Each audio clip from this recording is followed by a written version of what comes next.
ಈಗ ಈ ಹಿಂದೂ ಸಂಘಟನೆ ಪರವಾಗಿ ಕೆಲಸ ಮಾಡ್ತಿದ್ದಂಥ ಸುಹಾಸ್ ಶೆಟ್ಟಿ ಹತ್ಯೆ ಹಿನ್ನೆಲೆಯಲ್ಲಿ ಕಾಂಗ್ರೆಸ್ನ ಸಚಿವರು ಅವ್ರು ರೌಡಿ ಶೀಟರು ಅದಕ್ಕೆ ಮನೆಗೆ ಹೋಗ್ಲಿಲ್ಲ ಅಂತ ಹೇಳಿದ್ರು.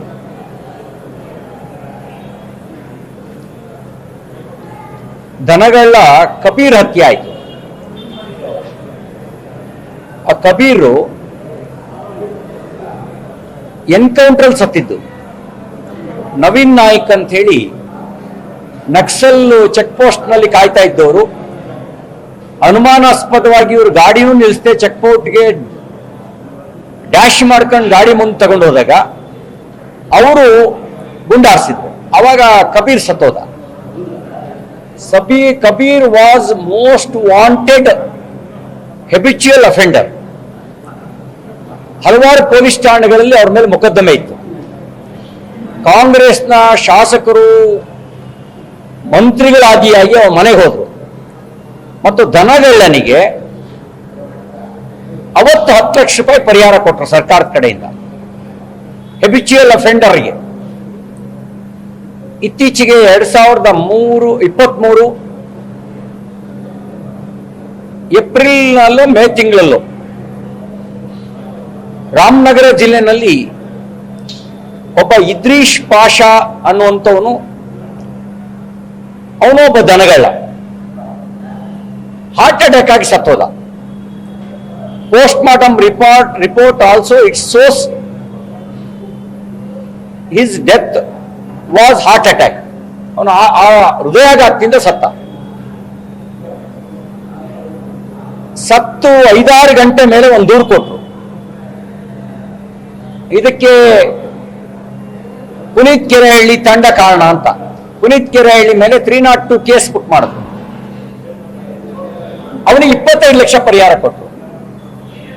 ಇದ್ರೀಶ್ ಪಾಷಾ ವಾಸ್ ಆಲ್ಸೋ ದನಗಳ್ಳ, ಅವನ ಮೇಲೂ ಕೇಸ್ ಇತ್ತು.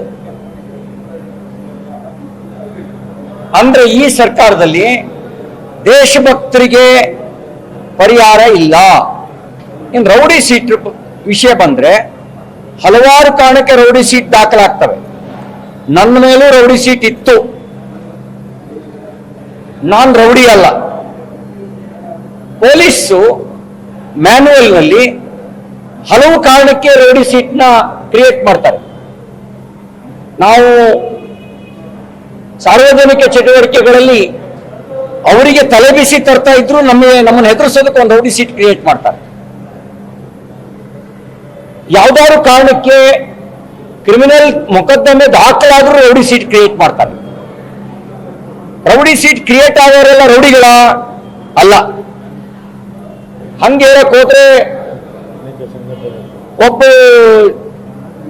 ಕಾಂಗ್ರೆಸ್ನ ದೊಡ್ಡ ನಾಯಕರು ನಾನು ಕೋತ್ವಾಲ್ ರಾಮಚಂದ್ರನ್ ಶಿಷ್ಯ ಅಂತ ಹೇಳ್ಕೊತಿದ್ರು. ಕೋತ್ವಾಲ್ ರಾಮಚಂದ್ರ ಏನು ಸಮಾಜ ಸೇವಕ ಆಗಿದ್ರ? ಇವ್ರು ಯಾರು ಪಕ್ಕದಲ್ಲಿ ಕೂತ್ಕೊಂಡು ಮೀಟಿಂಗು ಮಾಡಬಾರ್ದು ಆ ಲೆಕ್ಕದಲ್ಲಿ. ಇಲ್ಲಿ ಸುಹಾಸ್ ಶೆಟ್ಟಿ ಹತ್ಯೆ ಯಾವ ಕಾರಣಕ್ಕಾಯ್ತು? ಆ ಹತ್ಯೆ ಹಿನ್ನೆಲೆಯಲ್ಲಿ ಸರ್ಕಾರ ಹೇಗೆ ನಡ್ಕೊಳ್ತು? SDPI ಮೊಕದ್ದಮೆಗಳನ್ನೆಲ್ಲ ವಾಪಸ್ ತಗೊಂಡ್ರಲ್ಲ, PFI SDPI ಅವರೆಲ್ಲ ದೇಶಭಕ್ತರು ಅಂತ ವಾಪಸ್ ತಗೊಂಡ್ರ? ಕನ್ನಡ ಪರ ಹೋರಾಟಗಾರರು ಅಂತ ವಾಪಸ್ ತಗೊಂಡ್ರ ಆಯ್ತಾ? ಅಥವಾ ರೈತ ಚಳವಳಿ ಮಾಡಿದ್ರು ಅಂತ ವಾಪಸ್ ತಗೊಂಡ್ರು?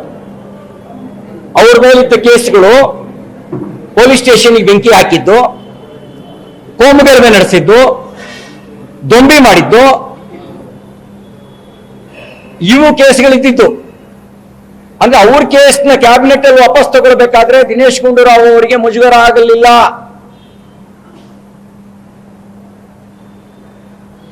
ಅವರೆಲ್ಲ ನೆಂಟರು ಅಂತ ವಾಪಸ್ ತಗೊಂಡ್ರ?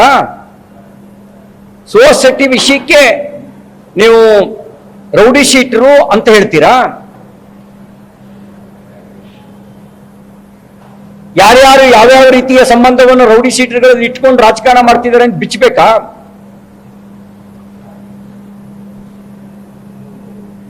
ಇನ್ನು ಬಹಳ ವಿಷಯಗಳು ನೋಡಿ.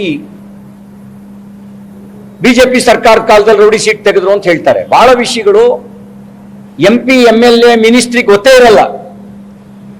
ಪೊಲೀಸು ಪೇಪರಿಗೆ ಹಾಕ್ತಾರ ಇವನ್ನ ರೌಡಿ ಶೀಟ್ನ ತೆಗೆದಿದ್ದೀವಿ ಅಂತ ಹೇಳಿ. ಸ್ವತಃ ಆ ರೌಡಿ ಶೀಟರ್ ಅಂತ ಯಾರನ್ನ ತೆಗೆದಿರ್ತಾರೆ ಅವನಿಗೂ ಗೊತ್ತಿರಲ್ಲ ಎಷ್ಟೋ ವಿಷಯಗಳು. ಇವ್ರು ಪೊಲೀಸ್ ರೆಕಾರ್ಡಲ್ಲಿ ಒಂದು ರೆಕಾರ್ಡ್ ಮಾಡಿ ಇಟ್ಕೊಂಡ್ಬಿಟ್ಟಿರ್ತಾರೆ.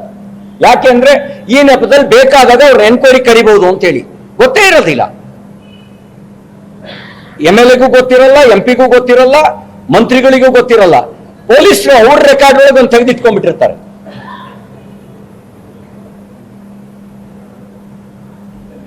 ಸುಹಾಸ್ ಶೆಟ್ಟಿ ಹತ್ಯೆ ಹಿನ್ನೆಲೆಯಲ್ಲಿ ಕೆಲಸ ಮಾಡಿರೋದು ಕಾಂಗ್ರೆಸ್ನ ಓಲೈಕೆ ರಾಜಕಾರಣ, ಕೆಲಸ ಮಾಡಿರೋದು ಕಮ್ಯುನಲ್ ಪೊಲಿಟಿಕ್ಸ್. ನೀವು ದನಗಳ್ಳನಿಗೆ ಪರಿಹಾರ ಕೊಡಬೇಕಾದ್ರೆ ತಕ್ಷಣ ಕೊಟ್ರಿ. ಜಮ್ಮು ಕಾಶ್ಮೀರದಲ್ಲಿ ಮಾತ್ರ ಧರ್ಮ ಕೇಳ್ತಾರೆ ಅಂತ ಅನ್ಕೊಂಡಿದ್ವಿ. ಈ ಕಾಂಗ್ರೆಸ್ ಸರ್ಕಾರವು ಹಾಗೆ ನಡ್ಕೊಳ್ತಾ ಇದೆ. ಇದು ಒಂದು ರೀತಿಯ ಕಮ್ಯುನಲ್ ಗೌರ್ಮೆಂಟ್ ಆಗಿದೆ, ಕ್ರಿಮಿನಲ್ ಸಪೋರ್ಟ್ ಮಾಡುವ ಗೌರ್ಮೆಂಟ್ ಆಗಿದೆ ಈ ಕಾಂಗ್ರೆಸ್ ಸರ್ಕಾರ. ಇನ್ನೊಂದು, ಸನ್ಮಾನ್ಯ ಜಮೀರ್ ಅಹಮದ್ ಅವರು ನನಗೆ ಪ್ರಧಾನಮಂತ್ರಿ ಅನುಮತಿ ಕೊಟ್ರೆ ನಾನು ಬಾಂಬ್ ಕಟ್ಕೊಂಡು ಹೋಗ್ತೀನಿ, ಯುದ್ಧಕ್ಕೂ ತಯಾರಿದ್ದೀನಿ ಅಂತ ಹೇಳಿದ್ದಾರೆ. I like his spirit. ಅವರ ಮಾತುಗಳನ್ನ, ಭಾವನೆಗಳನ್ನ ನಾನು ಪಾಸಿಟಿವ್ ಆಗಿ ತಗೊಳ್ತೀನಿ. ಸ್ವಾಮಿ, ನೀವು ಪಾಕಿಸ್ತಾನ ಮೇಲೆ ಯುದ್ಧ ಮಾಡೋಕೆ ನಮ್ಮ ಸೈನಿಕರು ಸಮರ್ಥರಿದ್ದಾರೆ. ಇಲ್ಲಿದ್ದಾರಲ್ಲ ದೇಶದ್ರೋಹಿಗಳು, ವಿಧಾನಸೌಧದಲ್ಲಿ ಬಂದು ಪಾಕಿಸ್ತಾನ ಜಿಂದಾಬಾದ್ ಅಂತ ಕೂಗಿದ್ನಲ್ಲ, ಅವನನ್ನು ಹೊಡೆಯಕ್ಕೆ ನಿಮ್ಮಂತವ್ರು ಬೇಕು. ಅವ್ರುಗಳನ್ನ ಹೊಡೆಯಕ್ಕೆ. ಇಲ್ಲಿದ್ದು ಪಾಕಿಸ್ತಾನದ ಕುನ್ನಿಗಳ ತರ ವರ್ತನೆ ಮಾಡ್ತಾರಲ್ಲ, ಅವರಿಗೆ ಹೊಡೆಯಕ್ಕೆ ಜಮೀರ್ ಅಹಮದ್ ಬೇಕು ನಮ್ಗೆ. ಪಾಕಿಸ್ತಾನ ಮೇಲೆ ಯುದ್ಧ ಮಾಡಕ್ಕೆ ನಮ್ಮ ಸೈನಿಕರ ಸಾಮರ್ಥ್ಯ ಇದೆ.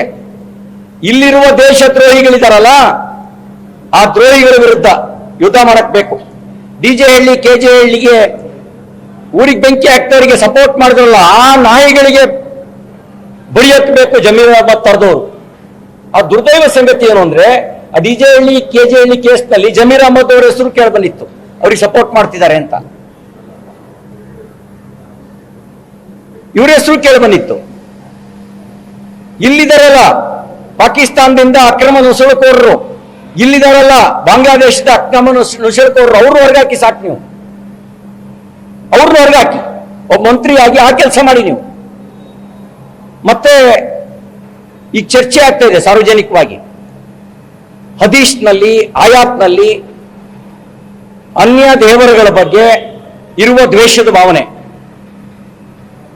ಅನ್ಯ ಧರ್ಮದ ಬಗ್ಗೆ ಇರುವಂತ ದ್ವೇಷದ ಭಾವನೆ, ಅದನ್ನ ತೆಗೆದುಹಾಕಿಸಿ. ನೀವು ಅಲ್ಲೇನು ಮಾಡಲೇಬೇಡಿ, ಅಲ್ಲೇನು ಮಾಡಬೇಡಿ, ನೀವು ಅದನ್ನ ತೆಗೆಸಾಕಿ ಸಾಕು. ಕಾಫಿರ್ ಅಂದ್ರೆ ಯಾರು, ಏನ್ ಹೇಳುತ್ತೆ ಕುರಾನ್ ಬಗ್ಗೆ ಸ್ವಲ್ಪ ಬೆರಚಿಲ್ಲಿ. ಅಲ್ಲಾಹನನ್ನ ಹೊರತುಪಡಿಸಿ ಉಳಿದ ದೇವರ ಬಗ್ಗೆ ಕುರಾನ್ ಏನ್ ಹೇಳುತ್ತೆ ಅದು ಸ್ವಲ್ಪ ಬೆಳಚಲ್ಲಿ. ಅದನ್ನು ಬದಲಾಯಿಸ್ತಾ ಇದ್ರೆ ದ್ವೇಷ ಹೆಂಗ್ ದೂರ ಆಗುತ್ತೆ? ನೋಡಿ, ನಾನು ಹಿಂದೂ ಧರ್ಮದಲ್ಲಿ ಹುಟ್ಟಿದ್ದೀನಿ. ನನ್ನ ಧರ್ಮ ಹೇಳುತ್ತೆ ದೇವನೊಬ್ಬ ನಾಮ ಹಲವು.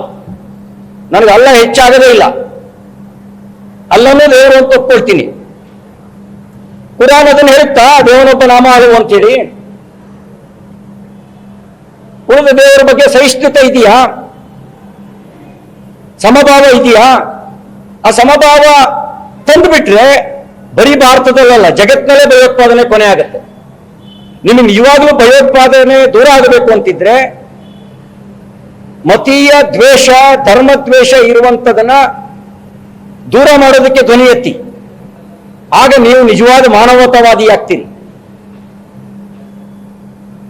ಧರ್ಮದ್ವೇಷವನ್ನ ಮದ್ರಸಾಗಳಲ್ಲಿ ಕಲಿಸ್ಕೊಡ್ತಾ ನಾವು ಭಯೋತ್ಪಾದಕರು ವಿರುದ್ಧ ಹೋರಾಟ ಮಾಡ್ತೀವಿ ಅಂತ ಹೇಳಿದ್ರೆ ಭಯೋತ್ಪಾದಕರು ತಯಾರಿಲ್ಲ ಆಗ್ತಾ ಇದ್ದಾರೆ. ಯಾರು ತಯಾರು ಮಾಡ್ತಿದ್ದಾರೆ? ಯಾತಕ್ಕಾಗಿ ತಯಾರು ಮಾಡ್ತಿದ್ದಾರೆ? What is the meaning of jihad? ಜಹಾದ್ ಅರ್ಥ ಏನು? ಯಾರ ವಿರುದ್ಧ ಜಹಾದ್?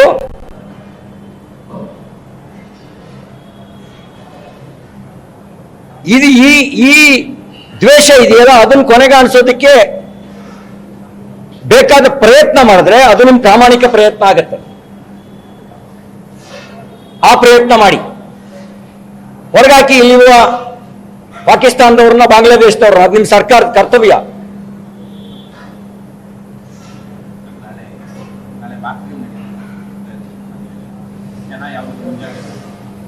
ಎಚ್ಚರ ವಹಿಸಬೇಕು. ನಾನು ಹೇಳಿದ ರೀತಿಯಲ್ಲಿ ನನಗೆ ಹೊರಗಿನ ಶತ್ರುಗಳ ಬಗ್ಗೆ ನನಗೇನು ಭಯ ಇಲ್ಲ. ನಮ್ಮ ಸೈನ್ಯ 62ರ ಯುದ್ಧ ಹೊರತುಪಡಿಸಿ ಇನ್ನೆಲ್ಲ ಸಂದರ್ಭಗಳಲ್ಲಿ ತನ್ನ ಸಾಮರ್ಥ್ಯ ಏನು ಅಂತ ತೋರಿಸಿದೆ. 62ರಲ್ಲಿ ಅವತ್ತಿನ ಪ್ರಧಾನಮಂತ್ರಿಗಳು, ಅವತ್ತಿನ ರಕ್ಷಣಾ ಸಚಿವರ ಮೂರ್ಖತನದಿಂದಾಗಿ ನಾವು ಭಾರತದ ಭೂಭಾಗವನ್ನು ಕಳ್ಕೊಂಡ್ವಿ, ಸೋಲನ್ನು ಅನುಭವಿಸಬೇಕಾಯ್ತು. ಸೈನಿಕರ ಸಾಮರ್ಥ್ಯದಿಂದ ಅಲ್ಲ, ಮೂರ್ಖತನದಿಂದ. ಯುದ್ಧಕ್ಕೆ ಸಿದ್ಧತೆಯನ್ನೇ ಮಾಡದೆ ಹಿಂದಿ ಚೀನಿ ಬಾಯಿ ಅಂತ ಹೇಳ್ಕೊಳ್ತಾ ಅವರಿಗೆ ಬೂಟ್ಸೇ ಕೊಡದೆ, ಗನ್ನೇ ಕೊಡದೆ, ಮದ್ದುಗುಂಡುಗಳೇ ಸರಬರಾಜು ಮಾಡದೆ, ಆಹಾರವನ್ನೇ ಸರಬರಾಜು ಮಾಡದೆ, ಸೈನಿಕರ ಬಲಿ ತಗೊಂಡಿದ್ದು ಮಾತ್ರ ಅಲ್ಲ, 48,000 ಚದರ ಮೈಲಿ ಜಾಗವನ್ನು ಚೈನಾಕ್ಕೆ ಕಬ್ಜಾ ಮಾಡ್ಕೊಳಕ್ ಬಿಟ್ಕೊಟ್ಬಿಟ್ರು. ಅದು ಬಿಟ್ರೆ 48ರ ಯುದ್ಧ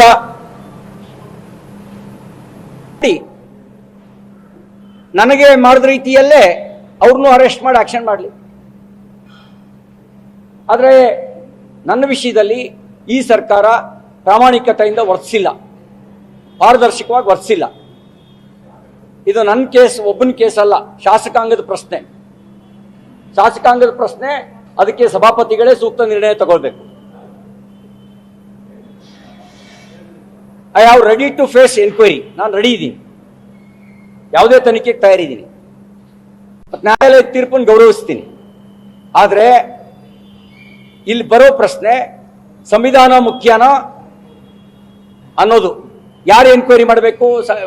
ಸದನದ ಒಳಗೆ ನಡೆದ ಘಟನೆಗೆ ಸಭಾಪತಿಗಳು ಎನ್ಕ್ವೈರಿ ಮಾಡಬೇಕು ಅಥವಾ ಪೊಲೀಸ್ ಎನ್ಕ್ವೈರಿ ಮಾಡಬೇಕಾ? ಇದು ಇರೋ ಪ್ರಶ್ನೆ. ಅದಕ್ಕೆ ಸಂಬಂಧಪಟ್ಟಂತೆ ಸಭಾಪತಿಗಳೇ ಸೂಕ್ತ ನಿರ್ಣಯ ತಗೊಳ್ಬೇಕು. ಮತ್ತು ನಾನು ವ್ಯಕ್ತಿಗತವಾಗಿ, ನನಗೇನು ಕೇಸ್ ಹೊಸದಲ್ಲ, ಕೇಸಿಗೆ ಹೆದರಿ ಸಾರ್ವಜನಿಕ ಜೀವನ ಬಿಡೋನು ಅಲ್ಲ, ಕೇಸ್ನ ವ್ಯಕ್ತಿಗತ ನೆಲೆಯಲ್ಲಿ ಎದುರಿಸ್ತೀನಿ. ಶಾಸಕಾಂಗ ಸದನ, ಆ ಸದನದ ಬಗ್ಗೆ ನಿರ್ಣಯ ತೆಗೆದುಕೊಳ್ಬೇಕಾಗಿರ್ತಕ್ಕಂಥ ಅಧಿಕಾರ ಸಭಾಪತಿಗಳಿಗೆ, ಸ್ಪೀಕರ್ಗೆ. ಎಲ್ಲ ಪರೀಕ್ಷೆನೂ ಸೋರಿಕೆ. ಇವರೆಲ್ಲ, ಈ ಜನ ಎಲ್ಲ ಪಹಲ್ಗಾಂವ್ ಇಂಟೆಲಿಜೆನ್ಸ್ ಫೇಲ್ಯೂರ್ ಅಂತಾರೆ. ಇವ್ರ ಯೋಗ್ಯತೆಗೆ ಒಂದು ಪರೀಕ್ಷೆನೂ ನೆಟ್ಟಗೆ ಮಾಡೋ ಯೋಗ್ಯತೆ ಇಲ್ಲ. ಒಂದು ಗೆಜೆಟೆಡ್ ಪ್ರೊಫೆಷನರಿ ಹುದ್ದೆ ಪರೀಕ್ಷೆನೂ ಕೂಡ ಪಾರದರ್ಶಕವಾಗಿ, ಪ್ರಾಮಾಣಿಕವಾಗಿ, ನಿಷ್ಪಕ್ಷಪಾತವಾಗಿ ನಡೆಸುವಂತ ಯೋಗ್ಯತೆ ಇಲ್ಲ. ಇವರೆಲ್ಲ. ಹೆಚ್ಚಿನ ವಿಡಿಯೋಗಳಿಗೆ ಪ್ರತಿಧ್ವನಿ ಯೂಟ್ಯೂಬ್ ಚಾನೆಲ್ ಸಬ್ಸ್ಕ್ರೈಬ್ ಮಾಡಿ, ಬೆಲ್ ಐಕಾನ್ ಕ್ಲಿಕ್ ಮಾಡಿ.